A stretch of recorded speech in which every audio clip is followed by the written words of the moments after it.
வணக்கம். சென்ற அத்தியாயத்தில் மன்னர் பாண்டு ஒரு பெரும் சாபத்தை பெற்றதைக் கண்டோம். இன்று அத்தியாயம் 3இல் குருவம்சத்தின் உண்மையான நாயகர்களான பாண்டவர்கள் மற்றும் கௌரவர்களின் பிறப்பு பற்றி பார்க்கப் போகிறோம். அத்தியாயம் 3 பாண்டவ கௌரவர்களின் பிறப்பு. சாபத்தின் காரணமாக மன்னர் பாண்டு தனது மனைவியர் குந்தி மற்றும் மாத்ரியுடன் கானகத்தில் எளிய வாழ்க்கை வாழ்ந்து வந்தார். அவருக்கு வாரிசு இல்லாதது ஒரு பெரும் குறையாக இருந்தது. ஆனால் குந்தியிடம் ஒரு ரகசியம் இருந்தது. சிறுவயதில் துர்வாச முனிவர் அவளுக்கு ஒரு மந்திரத்தை உபதேசித்திருந்தார். அதன் மூலம் அவள் எந்த தேவரையும் அழைத்து வாரிசு பெற முடியும். பாண்டுவின் அனுமதியுடன் குந்தி அந்த மந்திரத்தை பயன்படுத்தினாள். யமன், வாயு மற்றும் இந்திரன் ஆகிய தேவர்களின் அருளால் 3 மகன்கள் பிறந்தனர். தர்மன், பீமன், அர்ஜுனன் என 3 குந்திக்கும், நகுலன் மற்றும் சகாதேவன் என 2 மாத்ரிக்கும் பிறந்தனர். இவர்களே உலக புகழ் பெற்ற பஞ்ச பாண்டவர்கள். பாண்டவர்களின் பிறப்பு தெய்வீகமானது. அவர்கள் ஒவ்வொருவரும் ஒரு அறநெறியின் அடையாளமாக திகழ்ந்தனர். ஆனால் ஹஸ்தினாபுரத்தின் நிலைமை வேறு விதமாக இருந்தது. தன் கணவர் திருதராஷ்டிரன் பார்வையற்றவர் என்பதால் தானும் எதையும் பார்ப்பதில்லை என்று சபதம் எடுத்தாள் காந்தாரி. அவளது தியாகம் அவளுக்கு பெரும் சக்தியை அளித்தது. குந்திக்கு குழந்தைகள் பிறந்த செய்தி கேட்டு காந்தாரி பொறாமை கொண்டாள். அவளது கரு நீண்ட காலம் தங்கியிருந்தது. அது அவளுக்கு பெரும் வேதனையை அளித்தது. காந்தாரியின் வயிற்றிலிருந்து ஒரு தசைப்பிண்டமே வெளிவந்தது. அதைக் கண்டு அதிர்ந்த அவள் அதை துண்டு துண்டாக வெட்டி 100 பானைகளில் வைத்தாள். வேதவியாசரின் வழிகாட்டுதலின்படி அந்த 100 பானைகளில் இருந்து கௌரவர்கள் பிறந்தனர். துரியோதனன் முதல் தம்பி துச்சாதனன் வரை 100 பேர். துரியோதனன் பிறந்தபோது பல தீய சகுனங்கள் தெரிந்தன. அவன் குரு வம்சத்தின் அழிவுக்கு காரணமாக இருப்பான் என்று விதுரன் அப்போதே எச்சரித்தார். ஒரு பக்கம் தெய்வீக ஒளி, மறுபக்கம் தீய சகுனங்கள். பாண்டவர்களுக்கும் கௌரவர்களுக்கும் இடையிலான முரண்பாடு அவர்களின் பிறப்பிலேயே தொடங்கிவிட்டது. கானகத்தில் பாண்டுவின் மரணம் நிகழ்ந்தது.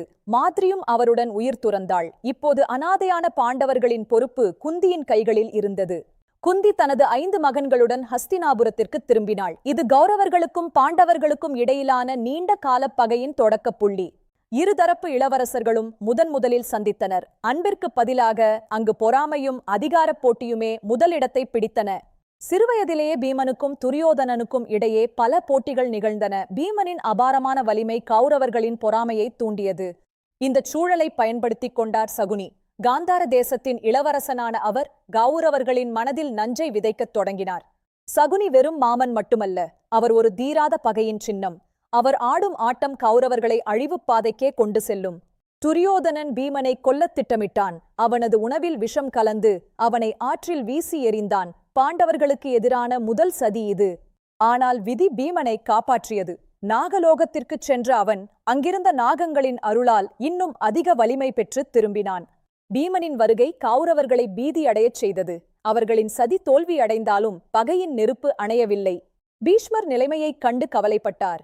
இளவரசர்களுக்கு சரியான வழிகாட்டல் தேவை என்பதை உணர்ந்தார். ஹஸ்தினாபுரத்தின் எதிர்காலம் ஆபத்தில் இருந்தது. ஒரு தகுதியான ஆசிரியரை தேடும் படலம் தொடங்கியது. குரு வம்சத்தின் வாரிசுகள் வெறும் வீரர்களாக மட்டும் இருந்தால் போதாது, அவர்கள் தர்மத்தையும் கற்க வேண்டும். யார் இந்த இளவரசர்களுக்கு குருவாக இருப்பார்? ஹஸ்தினாபுரத்தின் அடுத்த அத்தியாயத்தில் ஒரு மாபெரும் ஆசிரியர் நுழையப் போகிறார். அவர்தான் துரோணாச்சாரியார். ஆனால் இவர்களுக்கு முன்பே ஒரு மாவீரன் பிறந்துவிட்டான். கங்கையில் மிதந்து வந்த ஒரு ரகசியம். அவர்தான் கர்ணன். அவனது கதை இன்னும் சோகமானது. பிறவியிலேயே கவச குண்டலங்களுடன் பிறந்த கர்ணன் விதியின் மிகப்பெரிய சதி. அவனது திறமை உலகையே வியக்க வைக்கும். அவனை பற்றி அடுத்த அத்தியாயத்தில் காண்போம். பிறப்பு என்பது வெறும் தொடக்கமல்ல, அது ஒரு பெரும் பயணத்தின் முதல் படி. பாண்டவர்களும் கௌரவர்களும் இன்று தயாராகிக் கொண்டிருக்கிறார்கள். விதியின் ஆட்டம் சூடுபிடிக்கிறது. அடுத்த அத்தியாயத்தில் கர்ணனின் பிறப்பு மற்றும் துரோணாச்சாரியாரின் வருகை. குரு வம்சத்தின் வாரிசுகள் வில் வித்தையில் சிறந்து விளங்குவதை பார்ப்போம். மகாபாரதத்தின் அடுத்தடுத்த திருப்பங்களுக்கு தயாராகுங்கள். இது வெறும் ஆரம்பம்தான். தர்மத்தின் போர் இன்னும் தீவிரமடையும். நன்றி, வணக்கம். உங்கள் உண்மை AI மகாபாரதம் தொடரும்.